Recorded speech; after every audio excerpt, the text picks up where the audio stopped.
I, I have been on this campus for 21 years, and there has not been a time, a year that I can remember where people haven't spoken about Gerald Jordan and almost with the type of sacredness and whispering of his name in some ways. Lord. He's an icon among the faculty here at the university, and he was a student here in the late 60s. And I think you graduated in 1970, Gerald, from the university, and then went on to Northwestern and got a master's degree there, and also did some work at Harvard in the early 80s, and has been a professional sports reporter. And so your insight is probably better than our insight as just kind of fans. So maybe you'll comment on the season, what you think you'll see in the football season. But Gerald really has been kind of an icon for faculty members for this campus, and he's a pioneer and very revered among the faculty. And I know I really appreciate him coming and talking with you, because I've known students that he's worked with and have gone on to really great careers, and even people that I've hired in student affairs who he's worked with, and they love him. They talk about Professor Jordan, and how he not only contributed to their understanding of journalism, but helped to make them better people. And so again, Gerald, or Professor Jordan, let me be formal in this setting. We thank you for everything that you've done for the university, and I want to get out of the way and let you just share your story. Well, thank you, Dr. Robinson. That is a most generous introduction, and I got to say it's encouraging to still be around. Every now and then I run into someone who says, "I thought you retired," and that's like a paragraph away from, "I thought you died." So I'm just glad to be on this side of the grass. I want to commend you for offering this course. I think that this and the others throughout African and African American Studies courses are instrumental in helping us understand a culture that has been right under our noses for the last 400 years, but still fraught with so much misinformation, lack of information, no understanding, no will to understand.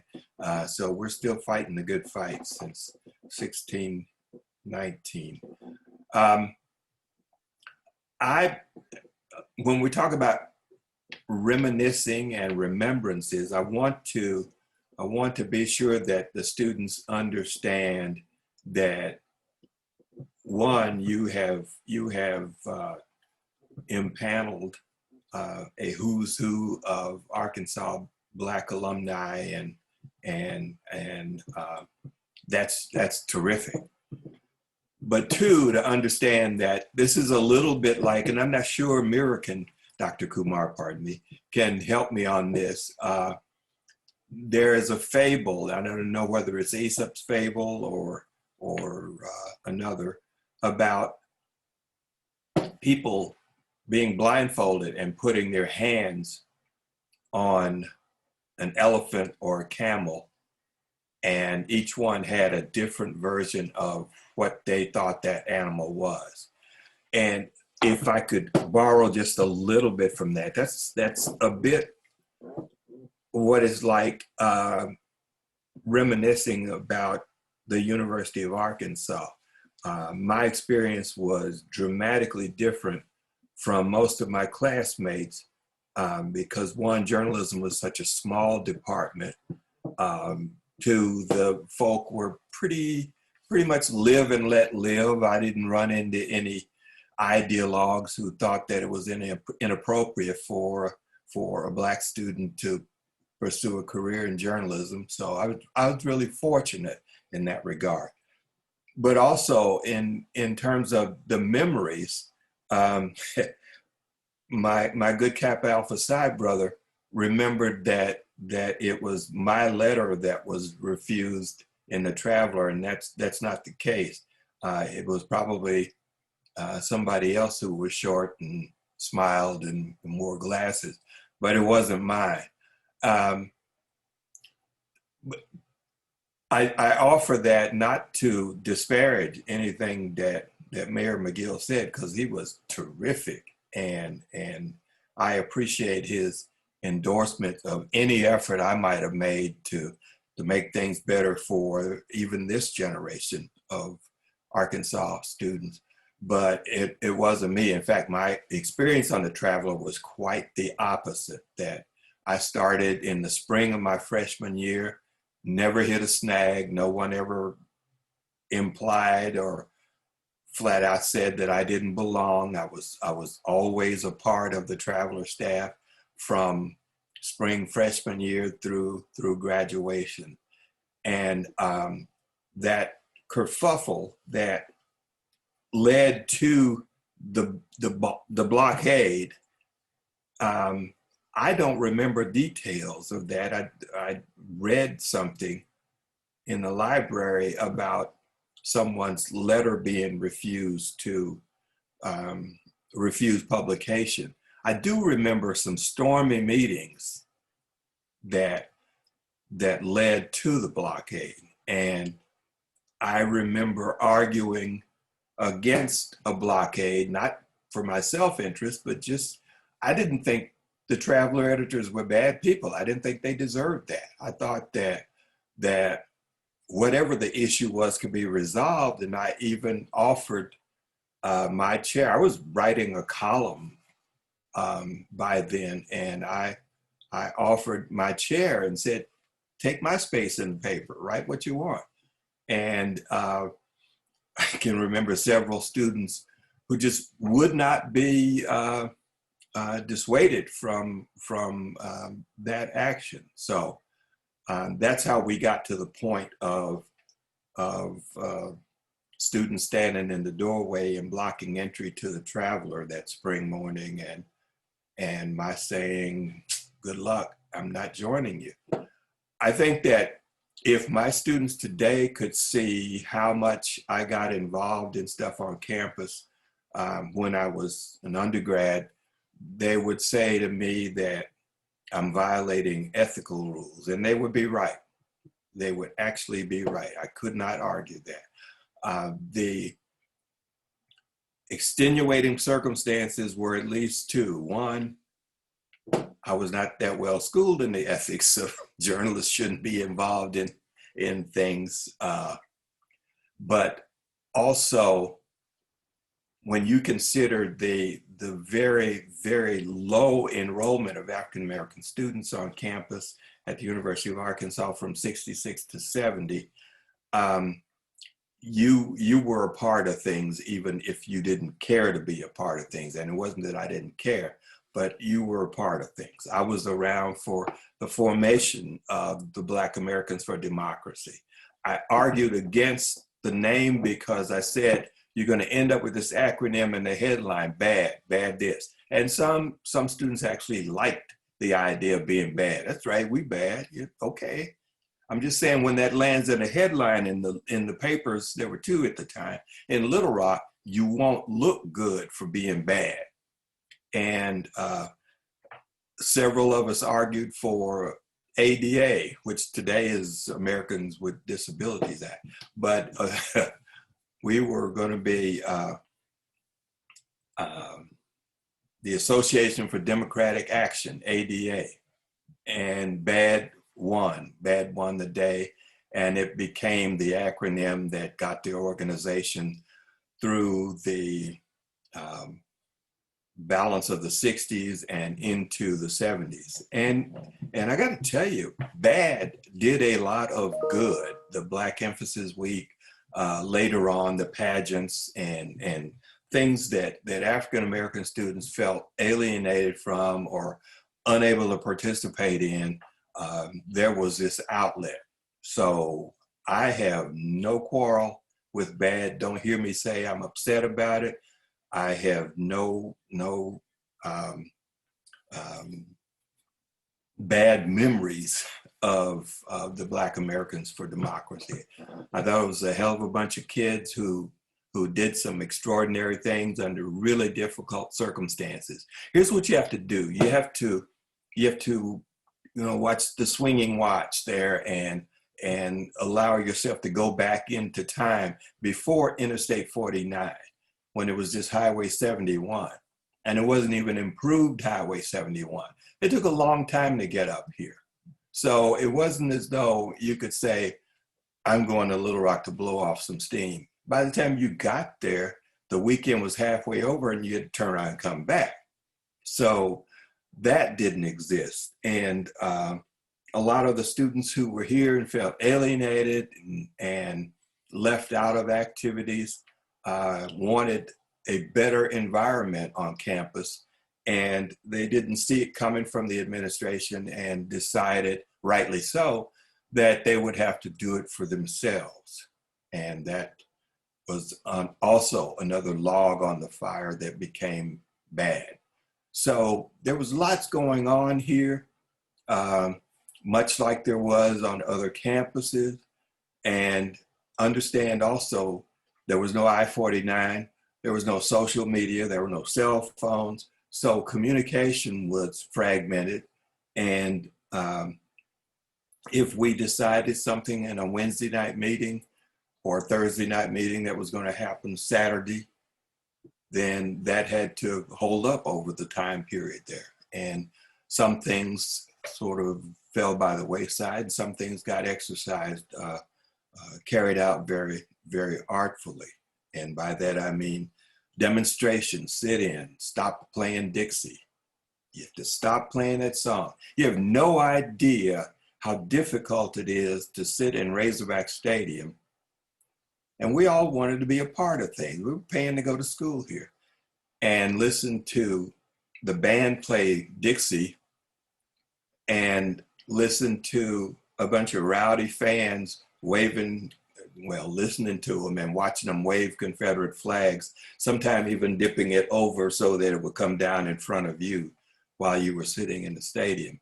So I say you should remember the kids who endured that and who sought to change that because they made this place a better place for you.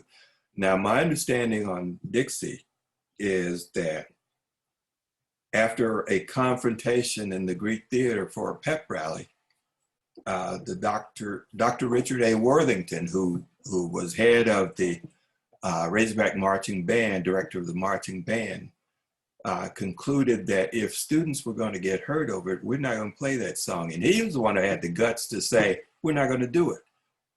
I understand that it returned maybe a year or two later, and students had to refight that battle. But this was a different place. The University of Arkansas for African-American students was an acquired taste. It wasn't that it was hostile. We weren't Mississippi, but it wasn't necessarily welcoming. So you had to find a place for yourself and carve out a role for yourself here. And for me, that was journalism. It was Hill Hall. It was a small building that was all journalism. It's now the northeast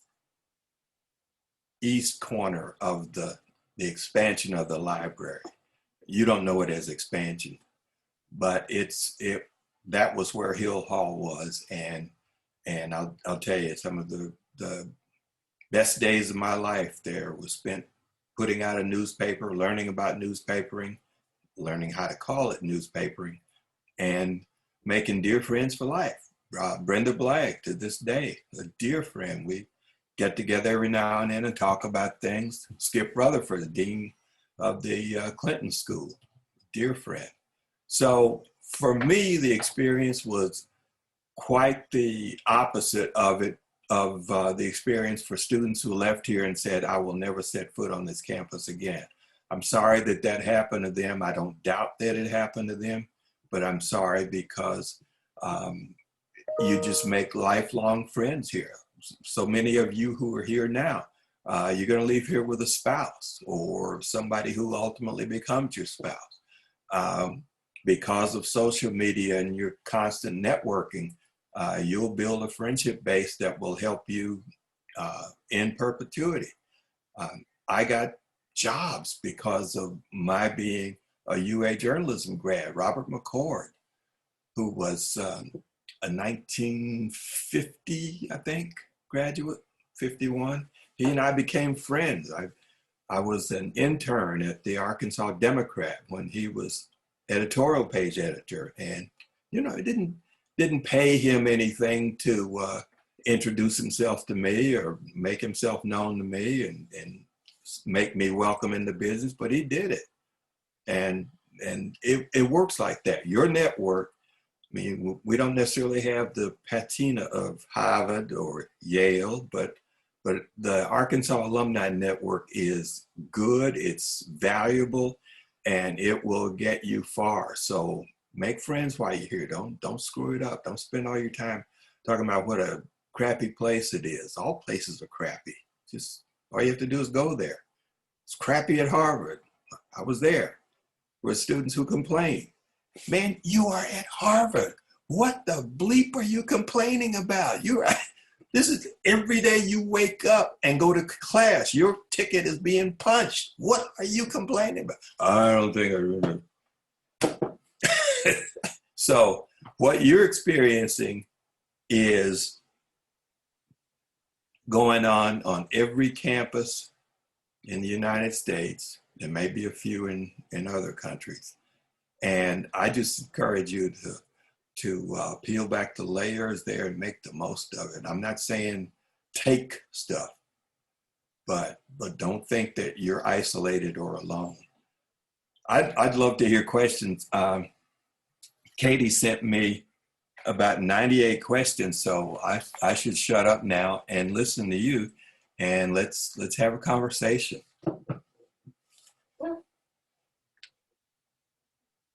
Now, I know y'all wrote these questions because this is what she told me, so you can't be bashful about asking them. Unless you want me to point the insidious digit of blame and just go, yes, sir, go right ahead. Don't raise your hand, just pipe in. What was the reason that you chose to come back to the University of Arkansas to teach as a professor? I was goofing off here and I was doing okay enough not to get drafted. Some of you don't know what the draft is. I'll explain. If your grade point dipped below 2, the Selective Service of the United States called upon you to serve your country. At the time, there was a little skirmish going on in Southeast Asia. So Vietnam was a powerful motivator. You can go to college, you can go to Vietnam. You make your choice. I chose college. So what motivated me to come back? The second year I was here, Ernie Dean retired from the Arkansas Gazette. He was famous for a whole lot of stuff. His last job was, he was the Arkansas Traveler, the columnist who went all over the state writing about stuff. It was kind of folksy, and it wasn't that I was a big fan of that, but I was a huge fan of Professor Dean's professionalism. He was not reading about journalism in a book and saying, here's how you should proceed. He had lived it. He was in the Army. He did the public relations for the trial at Nuremberg. He was on General Patton's staff. He had cred. He had stone cred. So when he talked, we all knew, well, he knows what the bleep he's talking about. So why don't we pay attention? One day I was sitting in the reading room at Hill Hall, this huge round table. There's a sort of a cut down version of it in the reading room at Kemple now. But we'd sit there and read those newspapers from around the country and read leads and say, oh man, this is beautiful. This is great. If I could write like this, one of these days I'm going to work for, and we'd start the dream.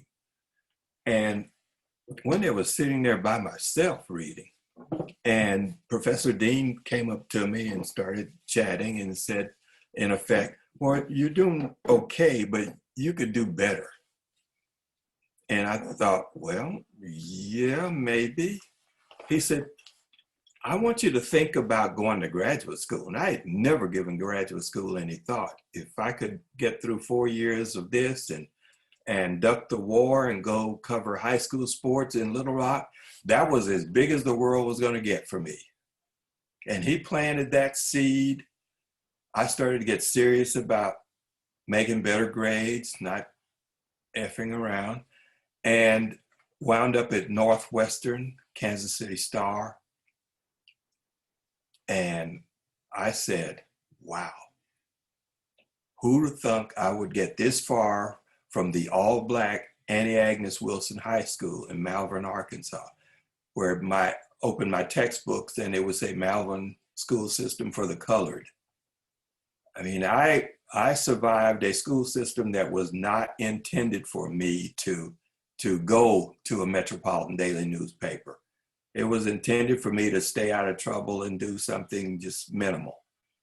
So I attribute that first leg to Ernie Dean, and I said, one of these days, I'm going to go back to the U of A and repay that debt. And that was it.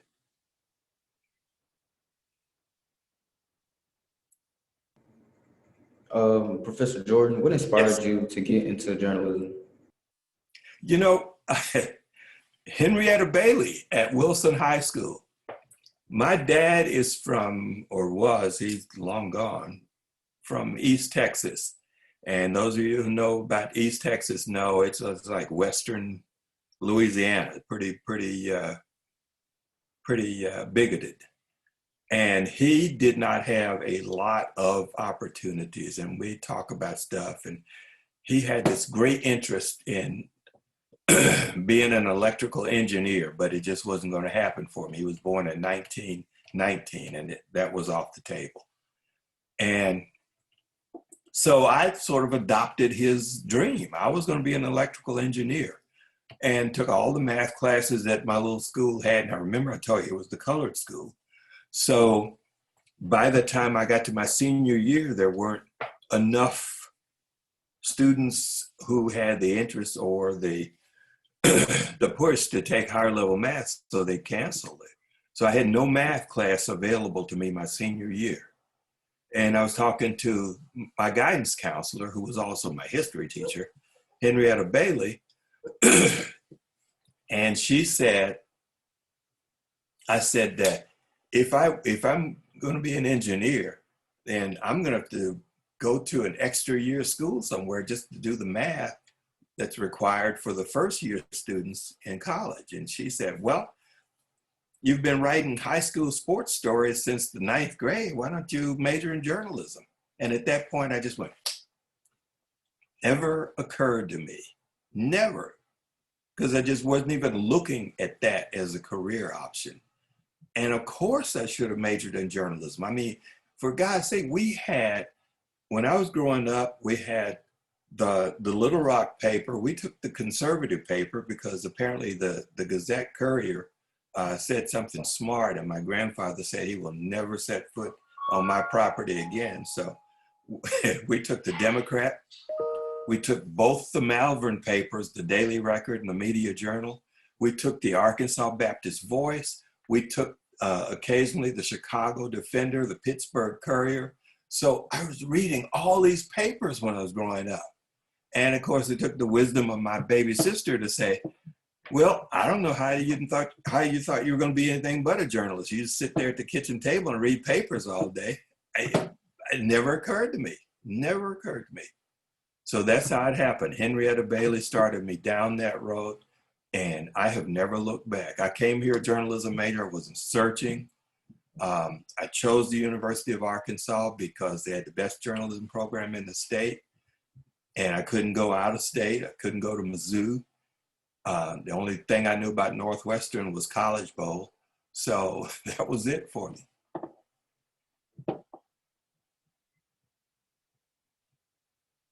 Okay, I'm gonna go down your list. I'm not gonna sit here and watch you.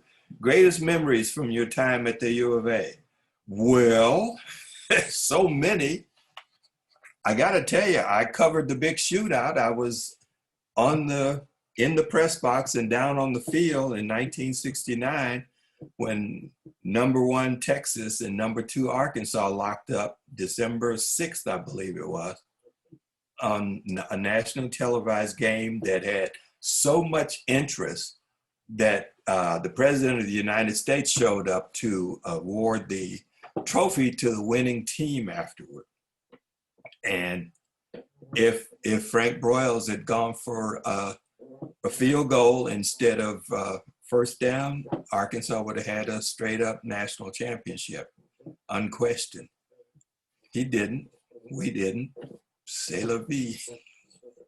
But that was one, because there was so much going on. The president was here, I was covering the Texas dressing room, so I had to get down, I was down on the sideline for the end of it when James Street, who could not throw up, let alone a spiral downfield. He was a wishbone quarterback. He was back there just a handoff. That was his job. 4th and 7, he dropped back. Threw what looked like a punt, the ball went so high in the air. Randy Peschel, a tight end for Texas, went down, he fell under the ball.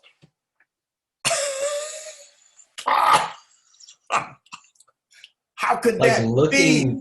Like looking up at it and then just sort of. How could that be? Well, it was, and Texas won. So as you've heard from so many elderly Arkansas alum, you know, that's the game that scarred our life. Now, the fascinating thing that you should see in that is that was the last time the #1 and #2 college teams played, and both teams were all white. Now, your question to me is probably, why did you care? This is my school. My name's on Senior Walk. I was a part of this. I'm not going to let anybody take it away from me. So if you hate the place, go ahead and hate it. But I made the most of it. I took part in everything I could here. I went through senior ROTC because if my mother was going to get a death benefit, she was going to get the payment that goes to an officer and not an enlisted man. So that was my rationale. You had to take 2 years anyway, and I figured I could do the next 2 standing on one leg. Fortunately, I had 2. Any other question? Greatest memory. I'm not going to tell you about any of the girls.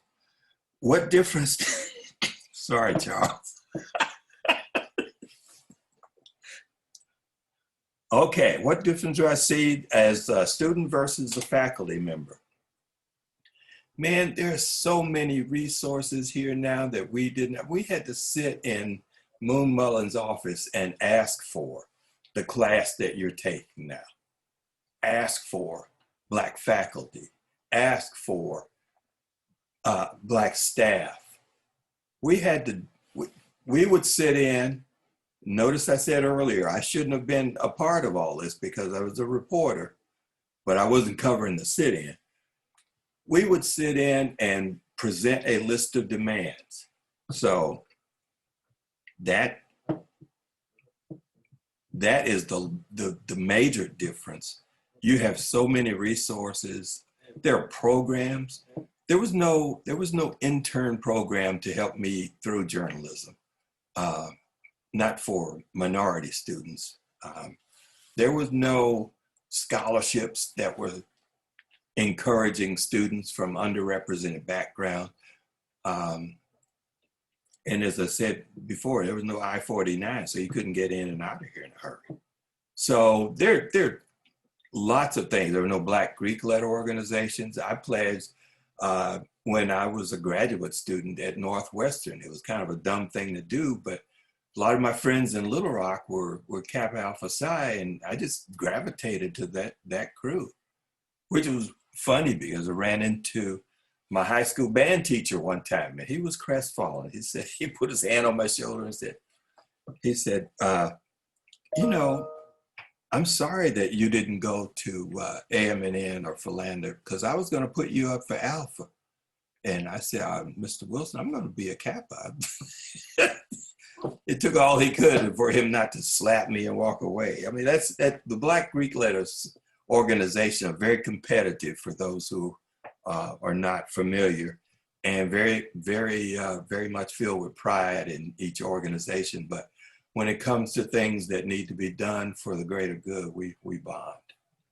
About that, what do you think the difference is between? I'm a sophomore, but I'm still choosing one of those black frats. So what's the difference between Kappas and Sigmas? My dad's a Sigma. You know, there's no difference from one to the other, and I know That's what I thought.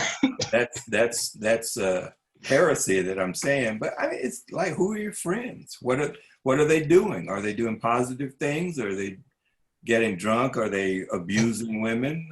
You don't want to be a part of that. But if they're good people and they're your friends, that's kind of who you bond with. You don't need them for your identity. It's just fun. Professor Jordan, I had a question. Yes, sir. You're familiar with the hashtag Black at UARC? Yes.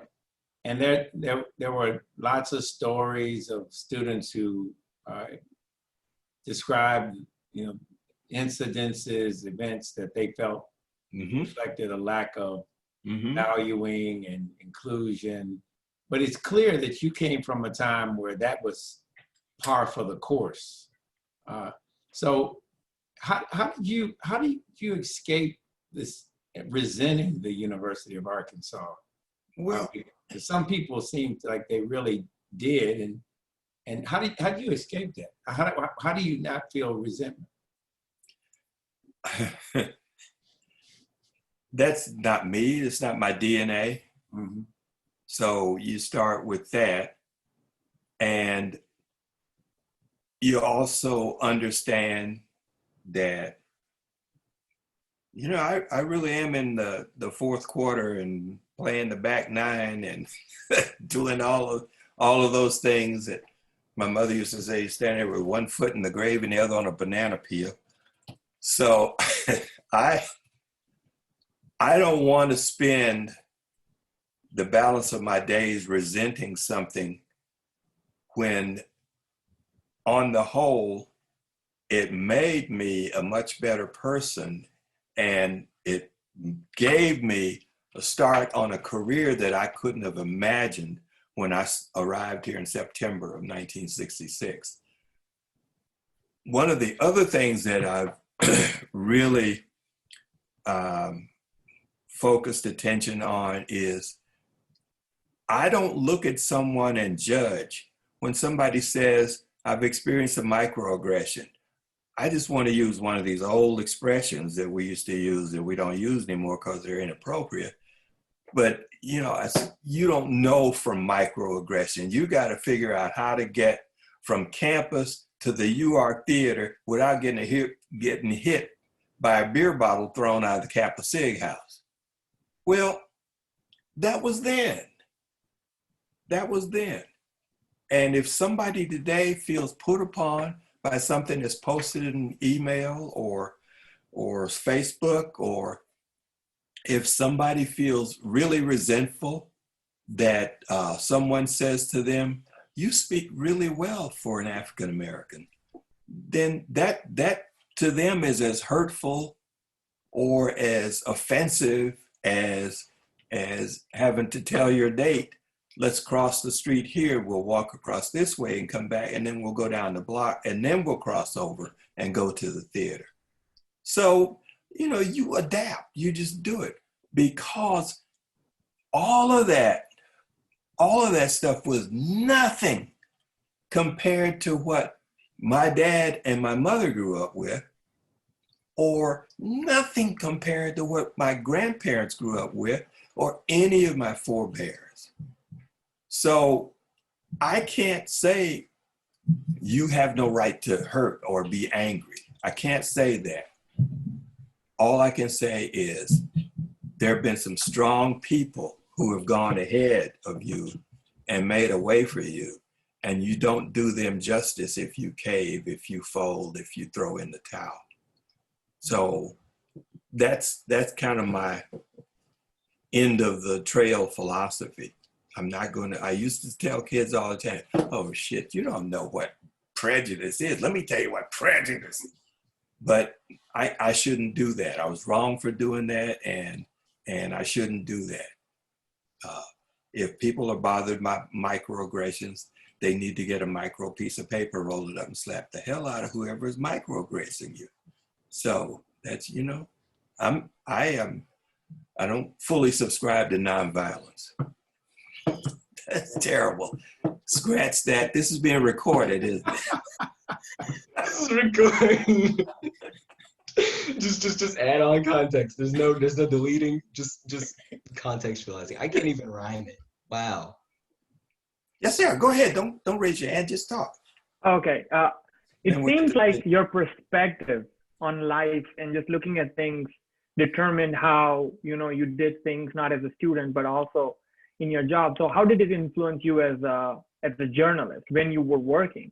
Because as a student, we hear that, you know, you didn't focus on the bad. What did you do when you were at the, you know, at a paper and when you had maybe a racist incident or something like that? Well, at the paper, in fact, when I started here in '95, I came here with an agreement to work back in Philadelphia as an editor over the summer. So I was an assigning editor for 15 summers at the Philadelphia Inquirer. And I assure you that for as well as I was known there, I mean, I worked every job in the paper. So it wasn't as though I was in one part and nobody else knew me in the rest. Every job on the paper.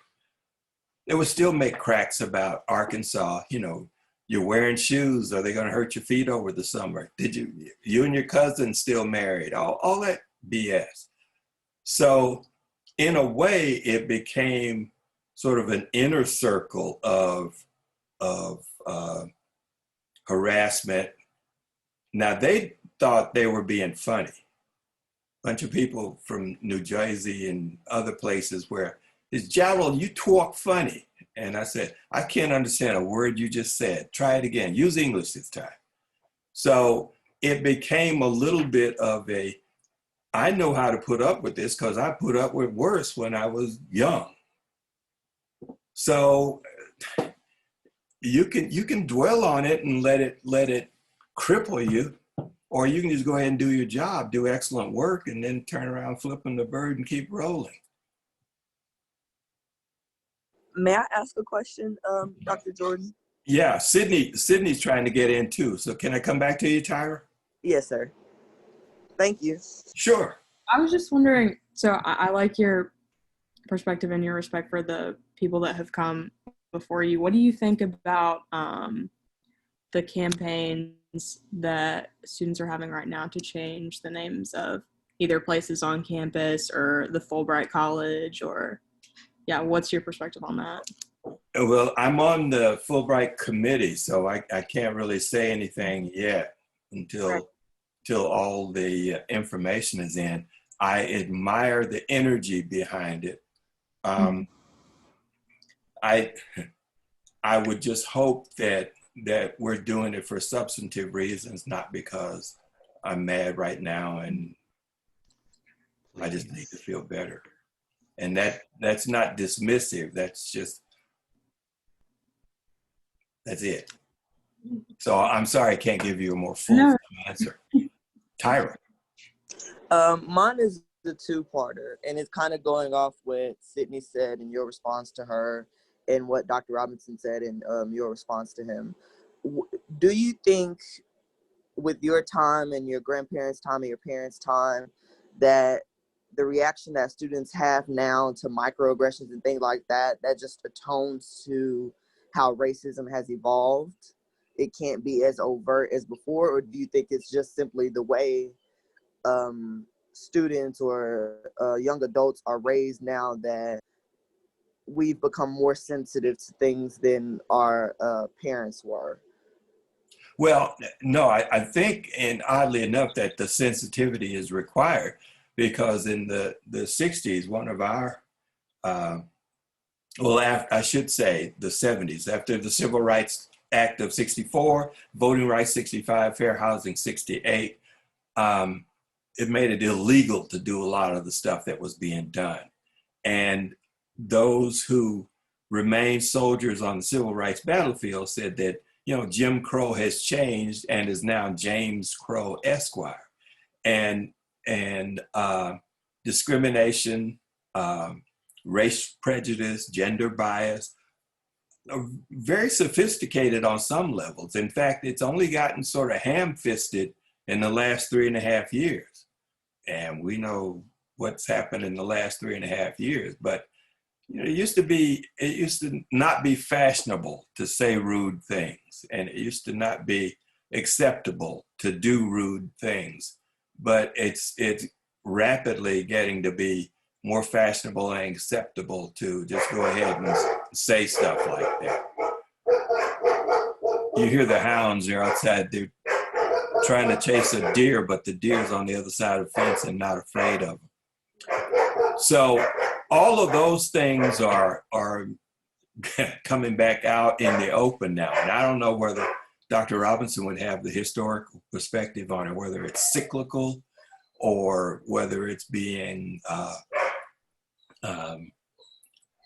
encouraged by national leadership. But I would say that if you're able to recognize microaggressions, then you're going to be a whole lot better equipped to fight bias, because you won't overlook it. You won't let it go uncalled, unchallenged. You won't let people say and do things that they really should not do. And what advice would you give to the Black organizations now that are doing things on campus from your unique perspective? Well, I don't think my perspective is unique, but I would say over the years, I have seen demonstrations and marches, and I wondered, okay, we're here, what are we going to do about it? What are we going to do with it? As I said, when we sat in Moon Mullins' office, I shouldn't call him that, President Mullins' office, when we sat in his office, when we demonstrated, there was always a we want. There was, we're doing this because we would like to see this. So it wasn't a question of, why are y'all in the street? Everybody knew damn well why we were in the street. We want you to stop playing Dixie. And by the way, that argument, that set two got to be played out in just to the ridiculous extreme. Somebody suggested, okay, we'll play Dixie on the touchdowns and we'll play We Shall Overcome on the point after. And I went, oh God, how stupid can you get? But a week ago Thursday, I was watching my favorite team, the boys I used to cover, the Kansas City Chiefs, and they had this stirring opening where Alicia Keys sang Lift Every Voice and Sing. I almost cried. It was just amazing. Now, that wasn't in the game, but it was a part of the game and they made it work. So who knows, maybe the student who came up with that We Shall Overcome for extra points was onto something. We just didn't refine the idea. Thank you so much. Sure. Okay, my opinion of the news coverage of Black Lives Matter Associated. Somebody have a question? Sorry. I had a question. Go ahead.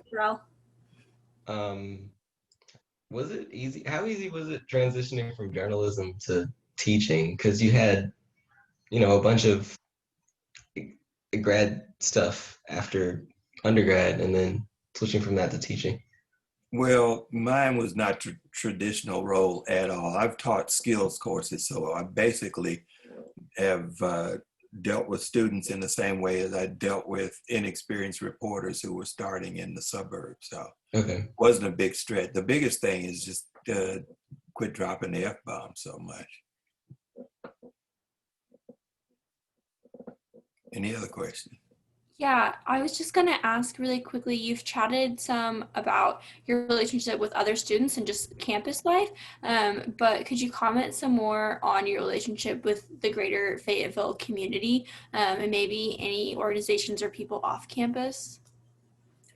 Well, yeah, I have friends across the region, so I'm as involved as I can be, as much as time would allow, and things that are going on in the community, particularly stuff that we do through the alumni chapter of Kappa. So I'm not. Do you think that I should do or not do? No, I actually was referencing like during your time as a student, like if you felt that there were any pressures from community members who maybe didn't want Black students at the University of Arkansas, or like any discrimination. No. Now remember what I said earlier about people who there was a point when polite people who were bigoted would just not say things. They didn't feel obliged to roll down a window and call you the N-word or throw a beer bottle or anything like that. For the most part, Fayetteville was live and let live. And when you look at the numbers, I mean, we're talking about roughly 50 kids of African-American descent when I was a freshman, and up to 150. I thought it was 100, Dr. Robinson. By the time I graduated, among 10,000. This has never been a place where people looked and go, oh, they're taking us over. So we haven't had that kind of tension. We haven't had that Ole Miss tension. I'm sorry I said that. The University of Mississippi. I think Ole Miss is a racist term. That University of Mississippi tension, or that Alabama tension, because the numbers in this corner of the state just did not raise that sort of anxiety. I think you'd have to ask somebody white, among white people. But one thing I did think of long after I left here, because there were so few cars, and Mayor McGill told you about that, we pretty well walked. So if you went to a movie, 9 chances out of 10, you were going to walk to the UARK Theater. Down on Dixon Street, right across from that little bank branch, right? That used to be a working theater. You can still see what's left of the marquee, but that was the UARK Theater. And if you showed your university ID, I think you got 50 cents off the admission or something like that. Well, I didn't realize until years later that that was also their way of keeping African Americans from the community from going to that theater. They would not mess with the university kids, but they would jerk around the other kids. And I didn't realize that until years later. So had I known that, I probably would have boycotted the UARK. So there was stuff going on, but we had a bond with the churches in the community. In fact, my dad was a minister, and he would come up to visit sometime and call on me to give the welcome. Boy, that's a caution. Any other questions? All right. What inspired me? We've told that. My opinion of news coverage of Black Lives Matter. I think that if you sit back and settle for broadcast coverage, you're getting quite a distorted view. So you need to read. There's so much going on, so much subtlety and nuance in this movement that television just cannot capture. So you need to see beyond that tight shot of people in the street. There are all kinds of things going on that will. What? Yes. What are the best newspapers to read? Well, until I left, the Philadelphia Inquirer. No, our resources is so bad. That paper is a shell of its former self. But honestly, in the 80s and the 90s, it was one of the best newspapers in the country. The ones who are doing it in 3D now are the New York Times, Washington Post. The Washington Post got its mojo back. I thought that Jeff Bezos, the owner of Amazon, or primary owner, was going to mess that paper up. He made it so much better by providing them the resources and leaving them alone. The Washington Post always had some writers, but they got some folks who are bringing the heat every day. God, they're good. They are really good. And the hidden treasure on print journalism now is all of the magazines going online. You don't have to wait 2 months to read The Atlantic. It's there. And they are doing some terrific reporting. The New Yorker, I went to a convention, National Association of Black Journalists, and saw the editor of the New Yorker on a panel and went up to him afterward and shook his hand and said, y'all are kicking ass, man. You are doing it. So if you're reading any of those, you are just, I mean, you're rolling. New York Times is the best there is.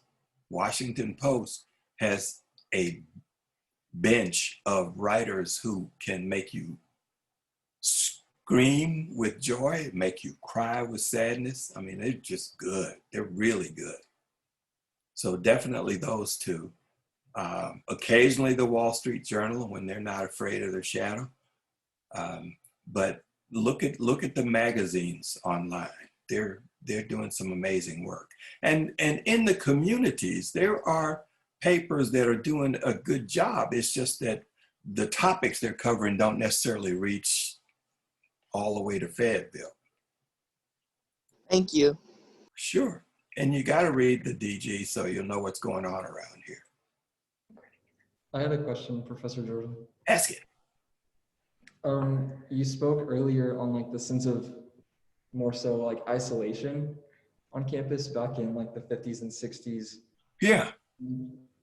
I wanted to really hear like maybe a comparison and contrast to that isolation and the sort of like universalization of the idea of college now, and maybe how you'd see that affecting the sense of community on campus, or maybe what we talked about in previous class, like the energy of protesting or just the sense of self in this area in both these times. Yeah. Well, the first thing you got going for you is numbers. The enrollment at the University of Arkansas today is essentially what the population of Fayetteville was when I was in school. So you have Fayetteville on campus now. You have a large, relatively speaking, a large international student population. We could see maybe 5 or 6 Pakistani men who were in the engineering college, but not much more beyond that. And that's anecdotal. There isn't a fact in their room anywhere. So I would say that you have the opportunity to engage a bigger enrollment. You got lots more registered student organizations. You got a huge international student population. There's just so much here that's available. And the library now, because of digital storage and access, you don't have to wait for something to come in the mail. It's there. It's there around the clock whenever you need it. So there's just a ton of resources and access to stuff that you have that wasn't available, and things that would sort of take the edge off of being lonely or feeling isolated, including now Zoom calls and FaceTime. And so, there's just no comparison. It's a stark contrast between then and now. So did that help you? Yeah, very much. Thank you. Sure. All right. I have a quick question. Go ahead. What is one thing that you would change despite all the progress that we have made? What is one big thing that you would change if you could about the university in terms of moving us forward? If I were wealthy beyond my wildest dreams, I would endow a scholarship fund that really would crack the code that is Eastern Arkansas. There's still so much disenchantment, so much misinformation, so much about this place. I ran a summer workshop for journalism, high school journalism students. In fact, Dr. Robinson talked to our students a couple of summers. And one little girl told me she was afraid to come up here because she thought the bus would slide right off the mountain. I mean, Eastern Arkansas has so much need and is so rich with talent that is not being rewarded because the economics of the public school system there is just dreadful. But if there was a way to get more students from that side of the state, and South Arkansas too, but definitely Eastern Arkansas, it's just in a little bit of way, and I guess we're still recording, it's our shame. It's because it's definitely the residue of just some horrendous racial policies that have left people in a bad way there. I don't know if I've asked you this already, but what's your favorite sport to cover? Well, there's no question it was football. I mean, I went to the University of Arkansas, man. I mean, we had two sports Yeah. when I was here: football and spring football. That was it. Okay. Football. The Chiefs were amazing. By the time I caught up with them, they were old and off their game. 3 years in a row, they were 5-9. That gives you an idea how long ago that was, a 14-game season. So, but it was fun because sports had not blown up into this big business and this enterprise that it is now. The salaries weren't that big. The press corps that followed them wasn't that big. I had access to the locker room. I all in the place. I could do an interview while somebody was in the whirlpool because I was the beat reporter for the Star. So I had access. And I would go back in the trainer's office, and Arrowhead Stadium was brand new in 1972. So I got there just 2 years after it opened. I mean, I was at Kansas City, but I got to the beat 2 years after Arrowhead opened. So it was just like, covering sports in a palace. And the trainer's office was one of these little glassed-in places like you see on television, Mr. Rudy's office, and he had a television. So the D lineman would go back there in the afternoons to watch soap operas. And I go in and watch soaps with them and, chat them up or yuck with them. And one day, Hank Stram, who was the head coach, came around and he looked and he saw me back there and all the guys were laughing. And I guess he saw my tablet. I wasn't taking notes. I was just listening. I was finished with my reporting. I'm just enjoying their company. So I get back to the Star and I'm working on my story. Hank Stram called the sports editor, Joe McGuff. Joey, I want you to do me a favor. I want you to fire that Jerry Jordan. And why am I doing that, Coach? He's out here asking questions. McGuff said, well, that's what we pay him to do. So if you will run your football team, I'll run my newspaper. Click. He's out here asking questions. Hank was he was the ultimate paranoid coach, but he made me a better reporter because he didn't spoon feed. No, it was more like it was an IV and he jerked the needle out of your arm every time you weren't looking. So I had a ball with the Chiefs. But the best beat I ever covered, and my wife will tell you this because I keep coming back to it, not recognizing that that's what it was the arts and culture beat at the Philadelphia Inquirer.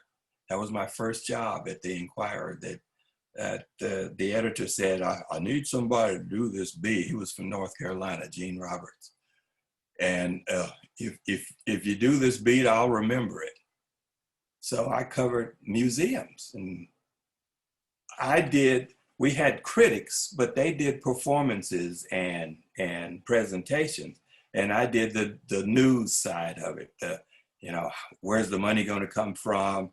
Why are the hours being shortened? Why is the city doing this, that? And I had a ball with that beat because we'd go to a lot of stuff and it was fun. And I did that for 3 years. And as promised, Gene asked me, what would I like to do next? And there were a couple of beats up. One was a foreign assignment, which my wife wouldn't go for because we had a high school junior at the time. And the other was Washington. So I said, yeah, I think I can hang out there for a while. I became a national correspondent. So some people will say, well, wasn't covering Washington the most fun? No, Washington is so pompous and full of shit, it's unimaginable. There were people who just are so important. PR people saying, when I called, do you have an appointment? Appointment? Your job is to take my call, you meathead. Are you kidding me?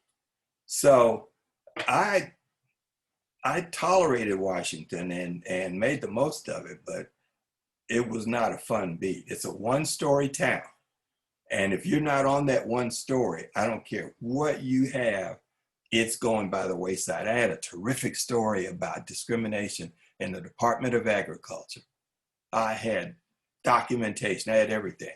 I could not hammer that story into the paper because there was something called Iran-Contra going on at the time. And everybody wanted a piece of Ollie North.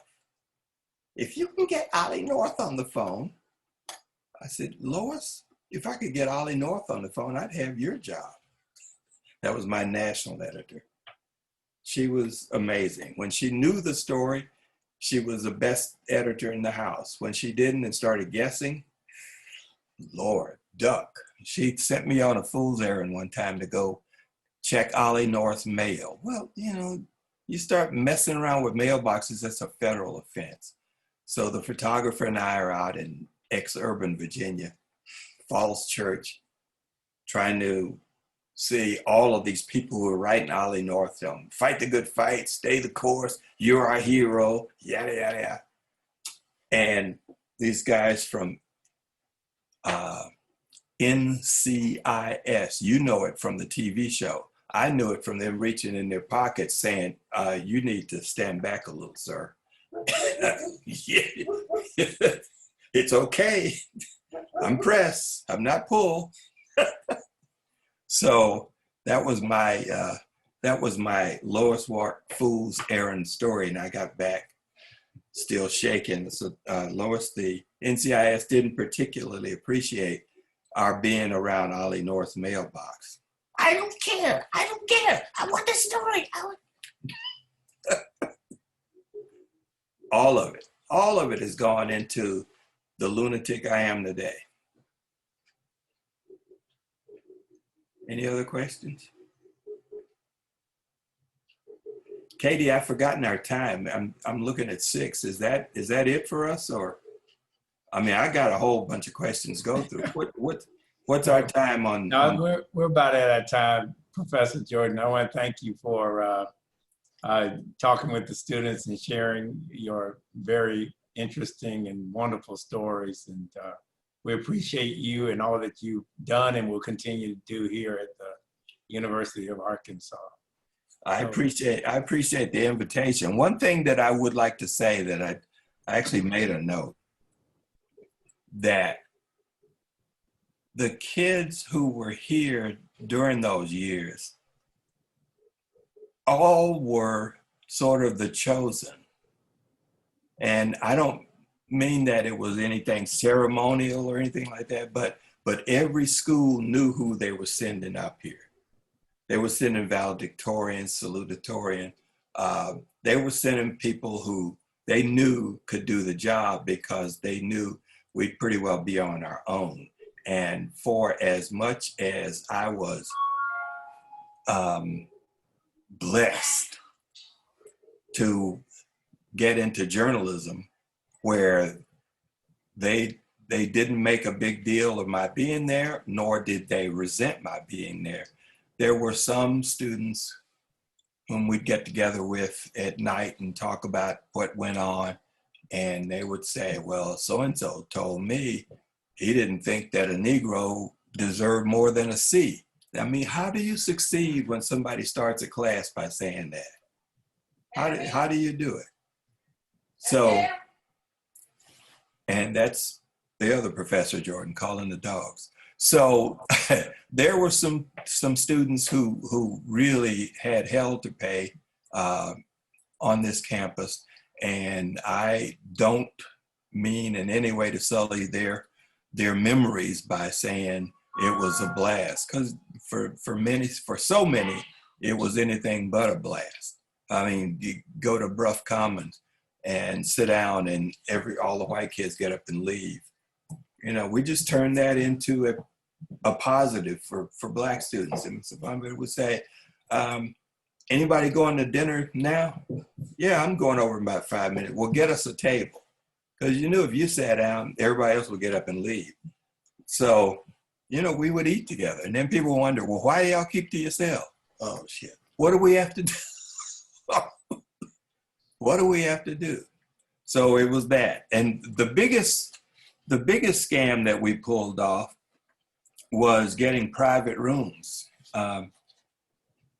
The housing applications at the time required photographs.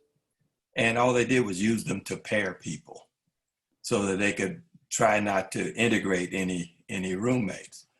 Well, a few did anyway, and the roommates would move out. So we figured, and there was a policy that said, if you and your roommate don't get along, you are entitled to pick a new roommate or get a new roommate.